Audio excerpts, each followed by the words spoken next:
música de Universal.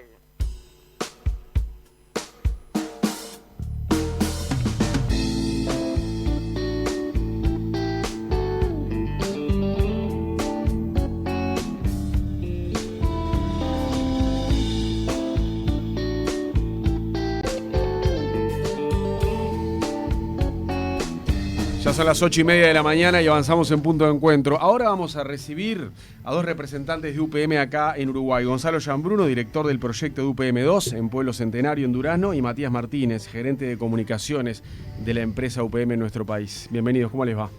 Buen día, ¿cómo están? Un gusto tenerlos por acá. Un gusto tenerlos. Días atrás anunciaron en un comunicado que iniciaron ya la fase de pruebas para preparar su puesta en marcha de la nueva planta. ¿Qué momento de la construcción es este? Bueno, lo podríamos llamar como la recta final. Estamos entrando en esa recta final. Estas pruebas de arranque son la conexión entre lo que es la construcción y el arranque. La construcción básicamente tiene 3 etapas. La fase civil, donde se construyen los edificios, es construir como el esqueleto de la planta. El montaje mecánico, donde ponemos los caños, los reactores, todas las tuberías, es como construir el músculo. Toda la fase de eléctrica, instrumentación, conectarlo, el cableado, y cuando todas esas instalaciones van quedando listas, se comienzan a probar. Bueno, y eso es lo que pasa ahora. Esas 3 primeras fases ya están bien avanzadas y ahora comenzamos lo que es las pruebas de cada equipo. Entran ya los camiones con madera, también con celulosa, pruebas de funcionamiento. Exactamente, a ver, si ¿se acuerdan cuando hace muchos años venían los autos con todos los sellitos? Sí. Que decía sistema de frenos ok, sistema de aire ok. Bueno, es eso, es empezar a poner todos los sellitos de que está todo probado, de que todo funciona bien, de que está todo listo para arrancar, porque el concepto general es que, bueno, arrancar una planta es apretar un botón o girar la llave, y no es así. Ya tiene que estar aceitadita. Es un continuo, entonces nosotros ahora vamos probando de lo más específico después a lo más general. Para que cuando empiecen en ese primer trimestre del año que viene no sea de cero. Ahora, justamente yendo a la fecha, ustedes en agosto del año pasado, ustedes dos, en otra entrevista con el diario El País, estimaban que la planta de UPM2 estaría operativa en el segundo semestre de este año 2022. ¿Cuánto cambió esa proyección? Porque el otro día en el comunicado ya dijeron que empieza a funcionar en el primer trimestre del año que viene. ¿Por qué se postergó unos meses? Sí, efectivamente. En el comienzo de este año se actualizó la fecha de arranque. Fueron unos pocos meses del segundo semestre de este año al primer trimestre del año que viene.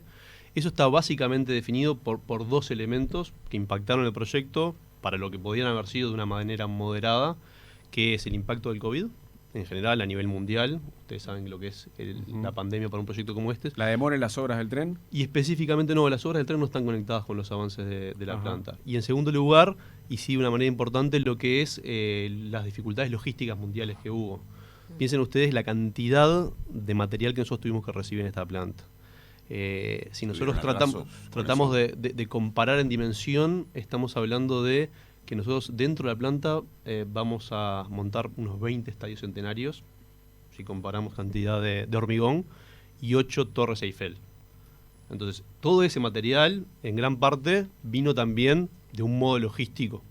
Y los modos logísticos estuvieron realmente afectados, y estuvimos hablando de varios meses de demora. La buena noticia es que está todo en Uruguay.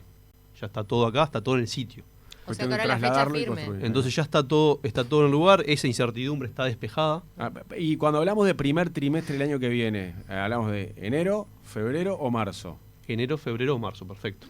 Cualquiera de los 3. Puede ser enero. Probablemente, a ver... Pero puede ser enero. No, pero yo veo muy difícil que en Uruguay una planta de celulosa se estrene en enero. Porque en Uruguay para estrenar algo en enero tiene que ser en la última semana, ¿viste? Sí. Nosotros estamos trabajando muy fuertemente desde hace años y bueno, esta recta final en la que estamos entrando nos da mucha satisfacción para arrancar en cuanto esté todo listo. Entonces, creo que todo eso va a estar definido por cómo avancen estas pruebas. Para nosotros el foco es ahora, en estas pruebas de comisionamiento. Implican muchísimas cosas, hay que probar la estanqueidad de todos los depósitos. Luego, ¿es la etapa más crítica esta, la de la prueba de funcionamiento dentro de lo que ha sido todo el proyecto? Es una etapa bien importante porque de alguna forma refleja la calidad del trabajo que se ha hecho. Nosotros estamos confiados de que ha sido un trabajo de buena calidad. Están los permisos para hacerlos. Hay ya algo que se asimila a lo que es producción. Como decía Mariano, empezamos a recibir madera. empezamos a recibir químicos, empezamos a completar los tanques. Va a celulosa de Fraiventos para estas pruebas hasta ahí, hasta Pueblo Centenario, ¿no? Efectivamente, nosotros lo que vamos a hacer es, hacemos como quien dice toda la mímica. Por ejemplo, traemos celulosa de Fraiventos, la ponemos nuevamente en suspensión. Ustedes saben que la celulosa es una celulosa seca en fardos, al 10% de humedad, nosotros la llevamos al 90% y la volvemos a secar con las nuevas máquinas secadoras que tenemos ahí. Entonces, ¿por qué es importante para nosotros compartir esta instancia que entramos? Primero, porque significa avance, que las cosas vienen bien, que venimos cumpliendo las etapas Ese es el anuncio que buscamos. quieren hacer, claro. Y segunda manera, porque empieza a ser perceptible. Cuando nosotros arrancamos las máquinas secadoras, empieza a haber vapor de agua, entonces en la comunidad va a ser notable, y nosotros es bien importante este ejercicio que venimos haciendo sistemáticamente de ir avisando lo que va a pasar. Es un proyecto grande, es un proyecto que tiene muchos impactos positivos y es importante nosotros para la opinión pública, pero principalmente para las comunidades, contarles qué es lo que viene pasando, porque de alguna manera se acompasan las expectativas con lo que se va cumpliendo. Y en ese sentido, desde el punto de vista de la visibilidad de lo que son los trabajos y el avance, hoy ya hay más de 1.500 personas trabajando asociadas específicamente en esta nueva planta. Y hay otras 3.000 personas que están esperando para poder tener, Sumarse. básicamente, exactamente, para poder sumarse una vez que comience a funcionar la planta en ese primer trimestre. ¿Quedan algunos de la construcción todavía? Terminando detalles Sí, queda mucha de gente. la obra. Queda mucha gente de construcción, todavía tenemos más de 6.000 personas en el sitio. Ajá. ¿Y cuántos arrancaron? Y bueno, esto es una curva, arrancó, las primeras etapas de la obra son de alguna forma muy intensas en maquinaria, porque es nivelación de suelos, todo lo que son las etapas básicas. ¿El punto de mayor cantidad de obreros cuál fue? Y fue cerca de 7.000. Ajá. Y ahora son 6.000 que están Estamos trabajando por encima de los 6.000. ¿Qué quiere decir? Que las etapas de pruebas van empezando en las áreas que van quedando listas. Hay otras áreas que se sigue construyendo, que se sigue avanzando, y estos proyectos se hacen de una manera muy intensa también, donde se van solapando las etapas y donde se van optimizando los tiempos del avance del proyecto. ¿Cómo van a ser esos primeros meses de puesta en marcha de la planta sin el ferrocarril central pronto? A ver, como tú dices, el proyecto fue diseñado, concebido, soñado con un ferrocarril, ¿tá? Por lo que implica el ferrocarril, por la confiabilidad, por la seguridad, por la competitividad, por conectarnos con el puerto de Montevideo, pero la realidad es que no van a estar acompasados el arranque de la planta y el arranque del ferrocarril. Va a demorar unos meses más el ferrocarril. Va a demorar unos meses más. Entonces, para eso hay una medida temporal, que es utilizar la Ruta 5, y de alguna manera, directamente desde la máquina de secado se van a cargar, en lugar de cargar vagones, se cargarán los trailers de los camiones, y esos trailers van a estar trasladándose a Montevideo, al puerto, que es una obra también bien importante, que a veces pasa bajo el radar. Se lleva todas las luces siempre la planta de celulosa, por el tamaño, por lo que implica, pero la obra del puerto de Montevideo es una obra enorme, es una obra de unos 300 millones de dólares, es hasta ahora la mayor obra en el puerto. Si lo equiparamos en inversiones, es el doble, por ejemplo, del nuevo aeropuerto de Carrasco en inversión. Trabajaron unas 500 personas de forma sostenida. Quizás no se ve porque están las obras también de la Rambla que no lo hacen visible, pero va a ser una transformación también importante en el puerto y en tener un tren conectado por también la lógica de la producción del Uruguay. Nosotros somos un país que produce mucho granel, un país que exporta, y eso significa un cambio en la competitividad, en el paradigma logístico muy pero muy grande. Y ahí por eso es que siempre hemos comentado de que este proyecto en particular es mucho más que una nueva planta de celulosa en el país. Es mucho más que eso. Si estamos hablando de lo que comentaba recién Gonzalo, de una terminal especializada en celulosa en el puerto de Montevideo, el país que va a poder contar con un modo ferroviario actualizado, básicamente a los tiempos que corren. Una doble vía ahí en la Ruta 5. La doble vía de la Ruta 5, que en sea realidad completa acá a Durazno, ¿no? se acelera a raíz de nuestro proyecto, que era algo que el país también necesitaba, todo lo que es la mejora de las rutas en las cercanías también de la planta, que también va a ser utilizado por todos los vecinos de la zona y también por otras empresas, mejorando lo que es la competitividad del país. Es muy importante poder analizar este proyecto con esa mirada que va mucho más allá de la instalación de la tercera planta de celulosa aquí en Uruguay. Y en ese Pero sentido, eso es como consecuencia de los requerimientos de la planta, no que UPM esté aportando a la conectividad del país, sino como requerimiento previo también, ¿no? eso Por se ejemplo, da- la inversión del puerto es una inversión de UPM De directamente.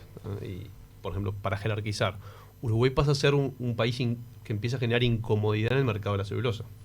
Realmente estamos acostumbrados a no hacer mucho ruido. Bueno, en la celulosa de mercado estamos empezando a hacer ruido. ¿Qué ¿no? número en Nos el metemos ranking mundial de productores? En va a el top estar? 5 con esta producción. O sea, ¿Cómo es el orden? y ahí tenés a Finlandia, ahí tenés a Canadá, tenés a Suecia, tenés a Chile, tenés a Brasil. Estamos entreverados en ese pelotón que me gustaría, con esos países, en cualquier categoría, Competir. estar compitiendo. Y eso es relevante. Y entonces la logística, hoy en día nosotros por los puertos que usan celulosa tienen que hacer una carga incompleta, porque no tienen el calado para salir a carga completa, y tiene que completar su producción en Brasil. Y nosotros no queremos depender de nuestros competidores para tener la logística de alguna forma competitiva para llegar al mercado final. Bueno, a partir de ahora, los buques uruguayos de celulosa van a salir a carga completa. Se completan en Uruguay, van a Europa, van a China, van a donde tengas que ir, con independencia logística de otros países. La semana pasada hubo anuncios de inversiones también de plantas de celulosa en otros países de Latinoamérica. O sea que esto es un mercado que se continúa moviendo y donde continuamente hay que estar competitivo y buscar mantenerse en los perfiles más competitivos para tener una producción estable, continua y que permita el largo plazo. Consulta Y que ahí- te hago sobre los camiones que dijiste que estos meses el sueño concebido que no va a ser en primera instancia el tren funcionando como se previó. ¿Cuál es el porcentaje de camiones que se van a sumar a las 5 común y corriente hoy una vez que la planta esté operativa? Bien, a ver, antes de entrar en los números, un concepto que es bien relevante. Una de las bondades de la planta de celulosa en muchísimas dimensiones es que es parejita. Entonces, ¿qué quiere decir? Nosotros no vamos a estar moviendo la celulosa de lunes a viernes de 8 a 5, cuando de alguna forma la ruta está más cargada. La celulosa sale de la línea, se carga en el camión y va a la ruta. Entonces, ¿qué hace eso? Que toda la carga tú la tengas distribuidas en 24/7. Ujú. ¿tá? Entonces van a estar saliendo, dependiendo de la velocidad también de la curva de arranque, 6, 7, 8, 9 camiones por hora. Quizás es más cerca de los 6 al arranque y cuando estemos más cerca de la producción completa, más cerca de los 8 y los ¿Y eso 9. es 24/7? 24/7. Entonces, ¿Cuánto más movimiento va a haber en esa zona que en la de Fray Bentos? Porque también la pregunta es, ¿cuánto más grande es esta planta que la de Fray Bentos? bueno, esta planta es 2.100.000 toneladas, cuando inicialmente la capacidad nominal de Fray Bentos estaba en 1.100.000. Es el doble, Más más o del menos. doble. Eso marca lo que ha avanzado la tecnología. ¿Es el doble de grande y va a producir el doble? Produce el doble, Ah. produce el doble, no es el doble de grande, hay un montón de deficiencias en consumo, en utilización de agua, en efluentes, en consumo de químicos. Produce el doble. Y en cuanto a tamaño es más grande, pero no es 2 veces más grande. Exactamente. Ah. Sí, la tecnología continuamente va avanzando en eso y es brutal, ¿no? Que estamos hablando que en 15 años haya la capacidad de duplicar una producción. Y la otra bondad que tiene esta planta es que ya no es la primera planta en Uruguay. De alguna forma, nosotros comenzamos el desafío de Fray Bentos. Con Matías nos tocó estar con 17 años menos, nos tocó estar en aquel proyecto también Con Botnia. con Botnia, y ahí el gran desafío es, ¿se puede hacer una planta de esta escala en Uruguay? Y ese fue el desafío fuerte que tuvimos. Y hoy en día el desafío no viene por ahí, sabemos que se puede hacer y que se hizo bien y que fue un orgullo para UPM cómo rindió eso, sino que todos los aprendizajes de estos 17 años están incorporados ya de cero Aplicados en claro. esto, ¿no? Manejo de fluentes, manejo de químicos, logística local, composición de la madera local. Entonces esta es una planta que tiene un componente genético uruguayo en el diseño, en Expertise. el plan mucho más grande. También porque a muchos de nosotros que en el proyecto anterior nos tocó estar haciendo escuela, hoy podemos de alguna forma volcar eso en este proyecto. Y ese es un punto que me parece bien importante destacar, que a veces pasa por alto lo que comentaba Gonzalo anteriormente, lo del poder posicionar al Uruguay, en el caso concreto de la producción de celulosa, entre los 5 principales productores. Es decir, sea cual sea el rubro, el poder posicionar al país en esa posición es tremendamente importante. Estamos hablando de que el 100% del personal es uruguayo, es personal local. Todos crecimos con el proyecto de Fray Bentos. Entonces, ese es un punto que es decisivo, es relevante porque genera capacidades que luego también se replican en las distintas personas y trabajadores de otras empresas, se elevan los estándares de las empresas contratistas, es decir, no es únicamente el personal que trabaja en UPM, estamos hablando que los estándares de seguridad, los estándares de gestión, todo eso se va elevando y ha llevado al punto tal que hoy sean cerca de 300 empresas uruguayas que están trabajando en el sitio. Empresas que en el proyecto de Botnia, que montaba Gonzalo, tenían un subcontrato de una empresa extranjera, hoy tienen 20, 25 contratos principales en este proyecto. Todo eso ha sido lo que decía Gonzalo antes, la capitalización de los mejores aprendizajes de estos últimos 15 años que ha permitido eso. Sí, y eso es trascendente para la industria, trascendente para el país, y bueno, y a nosotros también, que ya hace muchos años que estamos, es como un orgullo de poder ver todo ese crecimiento de lo que ha sido ese aprendizaje, esa escuela que comentaba Gonzalo, esa universidad, como nos gusta decir a nosotros, del ejemplo de Fray Bentos. Una industria, la celulósica, que plantea dilemas en cuanto a lo ambiental. Desde el movimiento Uruguay Sostenible se ha dicho que los permisos que se le dieron a UPM no han tenido los requerimientos ambientales necesarios. ¿Ustedes consideran que los estudios de impacto ambiental del Uruguay son estrictos? A ver, nosotros tenemos experiencia internacional y ninguna planta ha sido... Bueno, esta planta vino a desbancar a Fray Bentos en esa consideración, pero ninguna planta ha sido tan estudiada y tan monitoreada como es este lugar y como va a ser esta. Nosotros, si pensamos en cantidad de parámetros, acá se aumenta en 50% la cantidad de parámetros, 50% más la cantidad de parámetros que se monitorean en el río Uruguay. Están 60 parámetros monitoreados. ¿Tiene que ver con que el río Negro es menos caudaloso que el río Uruguay? El río Negro efectivamente es menos caudaloso. Si hablamos del río Uruguay, tenemos unos 6.000 metros cúbicos por segundo de caudal promedio en el río Uruguay. Por eso, entonces ya por un tema de caudal hay más chance de que sufra más impacto ambiental el río Negro que el río Uruguay. Pero déjame complementar, Mariano. El río Negro son 650 metros cúbicos por segundo, son 10 veces menos. Pero los ríos en los que nosotros operamos en Finlandia son 10 veces menos aún que el río Negro. Son 65 metros cúbicos. Entonces, es relativo, pero nosotros tenemos la experiencia, la confianza y también los resultados de cómo se opera acá. ¿Cuáles son las virtudes del río Negro? El río Negro es un río súper conocido. ¿Por qué? Porque desde la década de los 40 hay represas y hay una fuerte operación de UTE ahí. ¿Qué nos permite a eso? Tener muchísima información sobre las distintas parámetros del río y cómo ha evolucionado. Cuando uno tiene mucha información sobre el lugar y conoce muy bien la tecnología y la industria, ¿qué podemos hacer? Modelar. Modelar muy bien y entender cómo va a ser el impacto en este curso de agua. Todos los estudios que nosotros hicimos muestran que no hay un impacto por instalar la planta en el curso de agua. Pero hay un factor más que para nosotros es una ventaja que va a tener el Río Negro. El Río Negro hasta ahora ha funcionado pensado principalmente en una lógica de generación eléctrica, ¿tá? Por las dos represas, porque tiene la capacidad de acumular. Eso hace que en muchos momentos el río no tuviera un caudal, ¿tá? En un momento en que en esa dimensión no se necesita liberar agua, el río no tenía un caudal. Bueno, una de las condiciones para poder instalar la planta ahí era tener un río. Nosotros no podemos instalar una planta en un curso que no fluye.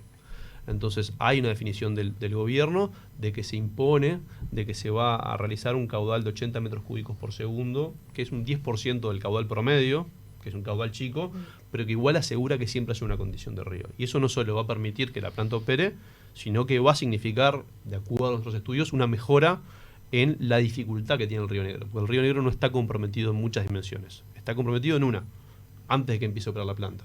En la concentración de nitrógeno y fósforo, una condición eutrófica que genera la condición para frente a determinados climas se den floraciones algales. ¿Y en esos ríos de Finlandia que tienen menos caudal que el Río Negro, no hay antecedentes de impacto ambiental negativo? En esos ríos, todo lo que se ha visto en las últimas décadas con el avance de tecnología es mejoras. ¿Y cómo puede mejorar la calidad del agua con una planta ahí?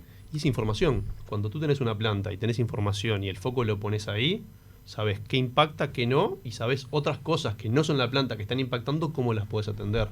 Hay trabajos que se han establecido en la comunidad de los lagos, donde no solo se atendió la realidad de las plantas, sino la realidad de los efluentes de las ciudades, las prácticas agrícolas, la gestión, de alguna forma, de las interfaces que hacen de buffer.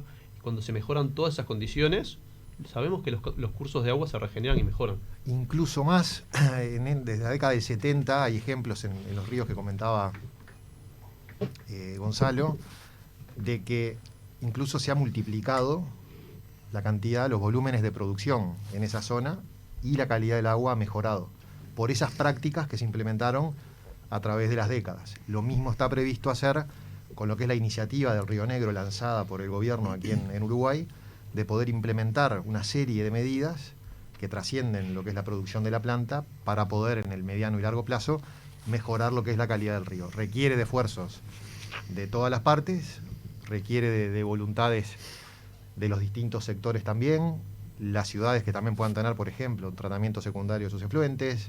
Hay muchas medidas concretas que hacen que, si se implementan, puede existir en el mediano y largo plazo una mejora de lo que es la calidad del río. Y en cuanto complementando, perdón, otra cosa de lo que decía Gonzalo antes y la pregunta de Cecilia. Hoy nosotros nos controla el mundo, en realidad.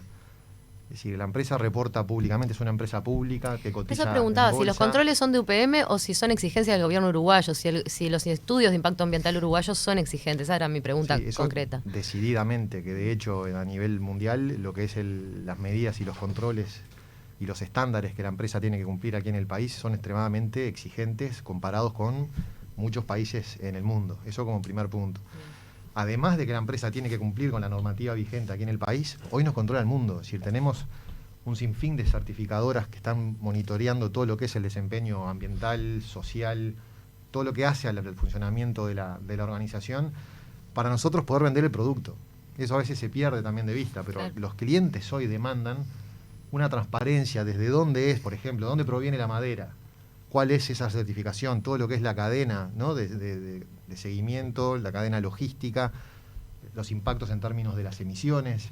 Entonces es importante también entender ese concepto que AUPM no es únicamente el control local, sino que ya es un control que trasciende fronteras en ese sentido, y que nadie tampoco haría una inversión de más de 3.000 millones de dólares para tener un problema con un parámetro en el efluente y que no te permita producir. Sí, parece ser todo un mecanismo tipo reloj, que todo funciona. Pero ¿cómo cae en todo este panorama que ustedes nos plantean lo de Guichón, lo del vivero, esa denuncia que hubo de efluentes en un arroyito? Eso hay cosas que se escapan. ¿Qué fue lo que pasó allí?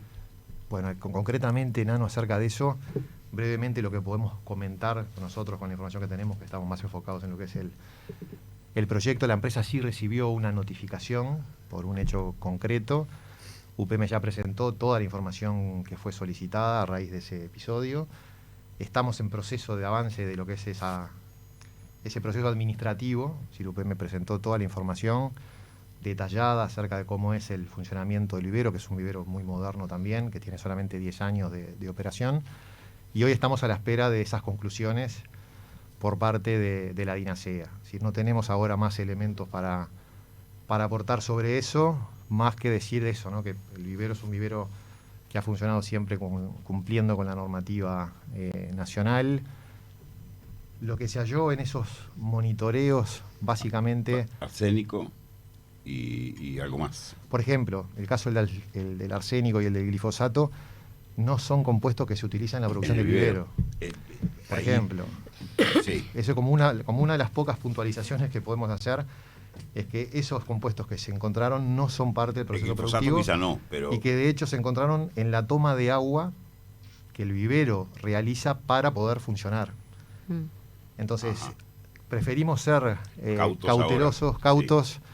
Conocemos perfectamente cómo es nuestra forma de hacer las cosas, la cultura de trabajo que tenemos en toda la organización. ¿Para comprobar que eso es ajeno a la planta entonces? La empresa tiene la evidencia que ya presentó en forma decidida y probada de cómo fue el funcionamiento y el hecho concreto. Por y eso pueden decir que UPM no tiene relación con esas tomas. No lo quieren decir, pero lo están diciendo. Podemos decir de que no utilizamos los compuestos que se identificaron. Claro, se está investigando, pero ustedes tienen las pruebas que presentaron. El glifosato y arsénico no son elementos utilizados en el vivero. En absoluto. Esa es la respuesta. En absoluto.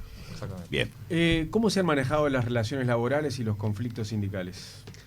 Nosotros hace 30 años que estamos en Uruguay, con lo cual sabíamos a lo que nos enfrentábamos al momento de construir un proyecto que en el pico iba a tener casi 7.000 personas, 300 empresas. Sabíamos que el conflicto, las situaciones conflictivas iban a existir. No íbamos a negar la realidad. Lo que hicimos fue prepararnos. Y ahí la preparación básicamente fue en poder atender las cosas en etapa temprana y solucionar los eventuales diferendos sin conflicto, sin impacto. La realidad que hasta ahora nosotros hemos utilizado un sistema de prevención de conflictos que tenía 4 etapas. ¿tá? En la primera etapa, donde eventualmente la parte empleadora y el empleado trataban de resolver en un primer nivel el conflicto, en un segundo nivel ya en una oficina que era el Ministerio de Trabajo en Paso de los Toros, en un tercer nivel en una comisión que existe a nivel de la planta y en un cuarto nivel acá en Montevideo ya con la presencia de ministros y subsecretarios. Eso ha funcionado. Hemos logrado manejar más de 50 conflictos en la planta sin consecuencias en el mundo del trabajo. Entonces, para nosotros es una experiencia exitosa. La presencia del Ministerio de Trabajo en su oficina de inspección, que de alguna manera rápidamente lauda los temas. Acá la inmediatez es importante. No tengo que venir desde Montevideo para atender algo, si no estoy ahí, voy, compruebo. ¿Esa oficina fue un requerimiento de la empresa, un pedido? Esa oficina fue un acuerdo entre la empresa y el gobierno porque se entendía que en base a las experiencias anteriores era positivo. Y lo segundo es estar gestionando los temas constantemente, estar dialogando, estar intercambiando en épocas donde no hay ningún problema y en épocas donde los hay. Entonces, la raya de esto se pasa al final, obviamente, pero entendemos que todo este esfuerzo y toda esta planificación se ha transformado en resultados. Otro enfoque importante acá fue transparentar información. En la previa de arrancar la inversión estaba claro cómo iba a ser el transporte, cómo iba a ser la alimentación, cuáles iban a ser las opciones, cuáles iban a ser los gramajes, cuáles iban a ser las características de inocuidad, cómo iba a ser el alojamiento, cuántas personas por baño, cómo iban a ser eso evita conflicto. Entonces, claro, cuando las partes saben a qué atenerse, evita el conflicto. Entonces, esa fue gran parte de la planificación. Y lo otro es que una vez que nosotros definimos esos protocolos y estaba claro, para nosotros eso lo tomamos y lo incorporamos en los contratos con las empresas contratistas. O sea que no solo era una voluntad, sino era un compromiso comercial vinculante para con nosotros que nosotros podíamos garantizar que se cumpliera. Sí, la experiencia de Bosnia, de los primeros, no solo hubo líos acá, acuérdense de los puentes, Argentina, lo de Bosnia fue internacional, ¿no? Entonces todo ese aprendizaje se aplica en esta segunda planta. Exacto, entonces ahí en eso, no solo en el diseño técnico de la planta, como hablábamos hoy, que hay mucho genética uruguaya o de alguna forma materia gris puesta en cómo mejorar esto aún más, en todo lo que fue la planificación de los servicios regionales. Para que se haga una idea, hemos servido más de 700.000 kilos de comida en la planta hasta ahora. La cocina más grande del país está ahí. Todos los viernes servimos 2.000 kilos de vacío con chorizo en la construcción últimamente. Entonces, ¿cuánto me dijiste? 2.000 kilos todos los viernes de vacío con chorizo. Ya se está notando. Está grande, ¿no? Vamos a hacer la próxima entrevista. Bueno, pero mencionaste una cosa de los contratistas. ¿Los estándares y los protocolos laborales de UPM de alguna manera han derramado a las empresas que trabajan también con UPM? Los hemos construido en conjunto con ellos, en conjunto con la Cámara de Construcción, con el ZUNCA y luego con los contratistas efectivamente que salieron seleccionados, adjudicados, son parte de su contrato. Bien. Entonces, nosotros creemos que este proyecto también va a dejar un montón de otras cosas son estándares en la vinculación que van a ser buenos. ¿Qué fue lo que arrojó el informe del Ministerio de Trabajo y Seguridad Social sobre ese accidente laboral trágico ocurrido en marzo, donde falleció un trabajador de 22 años ahí en la construcción de la planta por aplastamiento? Bien, fue un evento realmente desafortunado, un evento que obviamente a nosotros nos conmovió. Nosotros trabajamos todos los días para que las condiciones del proyecto sean seguros. El informe final está todavía en terminar de elaborarse, pero básicamente fue un accidente que se asimiló mucho más a un accidente de tránsito que a un accidente de alguna forma realizando tareas. ¿Y no está pronto el informe del Ministerio todavía? Específicas. El informe del Ministerio está pronto, pero también creo que hay un proceso corriendo en la justicia que tenemos que tiene que culminarse. Pero bueno, estaba vinculado seguramente a las condiciones de seguridad, de alguna forma de usar los elementos de sujeción. El vehículo volcó, sí. Y la persona... El peso, sí. Uruguay tiene una Bosnia primero, es el primer escenario, que podríamos decir que fue exitoso a pesar de su inicio complejo. Esta segunda planta, que por lo que ustedes nos cuentan es un éxito basado en la experiencia tenida y todo lo que se aplicó allí. ¿Uruguay resiste una tercera planta? Nuestro foco hoy en día, Nano... No, ya sé, la respuesta es evidente, pero te lo quiero No poner- me prendas el play. Nosotros tenemos cámaras porque la cara fue una dulzura. Pero que no te- En la cara hubo una respuesta.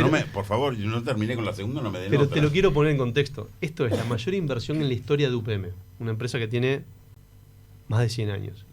Mayor inversión privada. Por eso me lleva a la pregunta. En la historia de Si Finlandia fuera. Si UPM invierte tanto en un paísito como este, ¿está pensando que acá puede haber espacio para una tercera planta? A ver, nuestro foco es que esto termine bien, arranque bien Y camine bien. y camine bien. Nosotros Y con- ya te con estarás Matías- jubilando, no, después de con 30 Matías años siempre- ya se con- jubilan Con ustedes. Matías, sí, Que vengan otros. estos cuentan como dobles, pero con Matías siempre hablamos. Es mucho más difícil para una empresa reinvertir que invertir. Porque invertir se hace en base a un PowerPoint fantástico, Claro. a un Excel, a lo que creo que va a ser el lugar, con un montón de estudios, no lo quiero desmerecer. Minimizar, sí. Pero reinvertir se hace en base al estado de resultados, se hace en base a lo que realmente pudiste demostrar que se puede hacer. Se ve que Y nuestro país tiene algo. y claramente, nuestro país tiene algo, la operación, la gente que participó acá, que se haya no duplicado la apuesta, sino triplicado, porque de alguna forma hago Sí, una se apuesta fue. que es el doble de lo que inicial, habla mucho también de las condiciones del país y de lo que logramos hacer acá como Uruguay. Y eso para, es Bueno, importante. y para también- Finlandia, Uruguay es un país seguro para invertir fuerte. Sí, y quizás un segundo antes de lo que mencionaba Nano, también para que el oyente también dimensione y entienda. Si una planta de celulosa lleva más de 10 años, eventualmente, ¿no?, de lo que es la planificación, todo lo que es la parte de la consolidación forestal. Es decir, tú para poder llevar adelante un La base, proyecto sí. de este tipo, tienes que tener una masa forestal desarrollada. Es decir, no es que uno hace una planta de celulosa justo cuando el precio está en buen... No, es un proceso muchísimo más largo. Los ciclos de la forestación y de la mirada de la empresa son a 25 años. Recientemente inaugurábamos un centro de investigación forestal en Paysandú, donde justamente nos explicaban los técnicos que los ejemplares que allí, digamos, se desarrollan, para que cuando llega la planta de celulosa transcurren 25 años entre lo que es la prueba, los ensayos, la plantación y la cosecha. Entonces es muy importante entender esas dimensiones, porque no es, digamos, así sencillo, digamos, una decisión como la que mencionaba Gonzalo de lo que es el volumen. Y ahora yendo a la pregunta de Mariano, decididamente, una empresa no hace una inversión de este tipo si no confía en lo que es la estabilidad política, jurídica que tiene el Uruguay, que ya es probada. Eso es lo que opina la matriz de UPM en Finlandia. Uruguay es un país seguro para invertir fuerte. Decididamente. Porque también pueden decir, Uruguay es un país que da muchas facilidades para invertir fuerte. Decididamente genera todas las condiciones para poder atraer este tipo de inversiones y ha demostrado, de vuelta, nos basamos en los hechos. Ya hace más de 15 años que estamos funcionando. Es decir, no son cosas, ya Gonzalo, nadie va a reinvertir en un país que no le genera certezas para negocios de este tipo que hablamos recién. Pero de situaciones negocios que son a 30, 50 años. No son inversiones que son mirando el próximo año o los 2 años siguientes. ¿Y Son cómo siguieron en el inversiones marco que de miran- todo eso los chisporroteos por la ley forestal que Eso hubo iba a hace preguntar, poquito ¿qué- tiempo entre la propia coalición de gobierno, la oposición? ¿Cómo lo mira UPM? Esto es importante también dimensionarlo, lo que es y lo que fue, de hecho, la promulgación de la ley forestal. Es decir, fue una ley aprobada por todos los partidos políticos. Estas inversiones trascienden 6 periodos de gobierno. Es decir, si llegamos hasta aquí fue por muchas decisiones que tomaron distintos partidos políticos en Uruguay, ya sea lo que fue la ley de puertos, ya sea lo que fue la ley de zonas francas, la propia ley forestal. UPM tiene un diálogo abierto con absolutamente todos los actores en el país, del gobierno que está al frente hoy en el país, de lo que es la oposición, los distintos grupos de interés asociados a nuestras actividades, y trabajamos de esa manera. Tenemos la total tranquilidad de lo que ha sido la operación y también de que existan este tipo de conversaciones. Generalmente ayudan a ratificar lo que es la importancia y la trascendencia de un sector como lo que es el sector forestal hoy, que está generando una atracción decisiva para lo que es la economía de Uruguay, y lo estamos viendo con lo que es principalmente la actividad de la empresa, lo que son las obras conexas, lo del ferrocarril central, las obras viales. No me contestaste mucho, pero bueno, te lo acepto, está bien. No, pero claramente el sector forestal ya se ha posicionado, Nano, en lo que es el sector de la matriz en Uruguay. Pero un Y cambio de reglas de principalmente juego. generando y acá me parece que es importante hacer una puntualización concreta, lo que es el impacto en el empleo en el interior y en comunidades donde realmente, yo le pregunto a los oyentes si alguien estuvo en Paso de los Mellizos, en Paso de la Cruz, en Piñera, en Orgoroso, para ver lo que son las realidades de esas comunidades donde la forestación está de forma permanente, las 24 horas, los 365 días del año, generando empleo y estabilidad en lo que son las familias y esas comunidades donde hoy tenemos actividad en cerca de 150 comunidades rurales en el país. Entonces es muy importante mirar, lo decimos con mucho, obviamente con mucho respeto de las distintas posiciones, pero en esa mirada de largo plazo lo que es un sector que ha generado una atracción decisiva para el Uruguay, diversificando lo que es la matriz productiva, y respetamos todas las opiniones, que entendemos que al momento hay una aceptación más que general de lo que es el proyecto, en este caso particular, y de lo que viene siendo el impacto del sector forestal en el país. Es un sector que para cuando esté esta planta operativa va a ser el principal sector de actividad del país en cuanto a exportación, en cuanto a producción. Este proyecto generó en este momento concreto, que era bien importante, 2 puntos del PBI durante la construcción en un efecto puntual, y va a generar 2 puntos más del PBI de forma concreta. 1 de cada 5 personas que están trabajando en la construcción hoy están vinculadas a los proyectos de UPM. Entonces tenemos la confianza de lo que hemos generado con el marco que se dio, y que hay un entendimiento de que esto es una apuesta a largo plazo para las dos partes. Realmente pocos países pueden desarrollar, tener un liderazgo a nivel de sistema político que permita desarrollar un sector nuevo de la economía en 30, 40 años, y que en ese plazo del tiempo pueda posicionarse como el principal sector. Nosotros porque lo vemos en el día a día, pero si uno da 2 pasos para atrás y mira eso, la perspectiva es brutal. O sea que ustedes confían en que no van a cambiar las reglas del juego con respecto a la forestación en el país. Toda la evidencia que tenemos, todas las decisiones que se han tomado, todos los gobiernos que han estado desde la vuelta a la democracia hasta ahora, han tomado decisiones que solo afirman y apoyan el desarrollo de esta industria. Ustedes se van a jubilar en UPM, supongo yo. Bien. Nuestro foco, Nano, es terminar esta planta y arrancarla bien. No me hables de otra cosa que esta pero te agrego una cosa capaz que para responder. Nosotros, una de las cosas estimulantes de esta fase de recta final, como le decía el arranque a Mariano, es, en este momento entra una camada nueva de gente importante para nosotros. Las pruebas de arranque las hacen las personas que van a operar la planta. Claro. ¿Tá? Los hacen los Matías y los Esos González debutan, de hace 17 claro. años. Y bueno, nosotros tenemos la confianza que van a ser de su universidad y nos van a agregar una nueva generación, nueva sangre fresca, y bueno, ojalá que ellos en el futuro puedan aplicar eso a otras vueltas de cosas, pero para nosotros eso es bien energizante y quizás es el foco. Gonzalo Gianbruno, director del proyecto UPM2, y Matías Martínez, gerente de comunicaciones de UPM en Uruguay, gracias por acompañarnos esta mañana. Gracias por recibirnos. Muchas gracias a ustedes.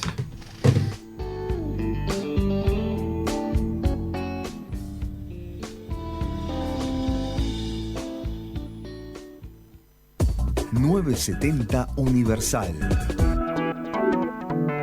El aroma, el sabor del café de la mañana y la espuma, un secreto bien guardado. Capuchinos Ornex. Ornex, cada día cocinando juntos. Atención viajeros, estamos con todo para darles tranquilidad en cada viaje. En SWAT estamos contigo para darte esa tranquilidad. La mejor protección en todo el mundo cada vez que viajas. Disponible para socios y no socios de SWAT. Contratalo llamando al 2711-0711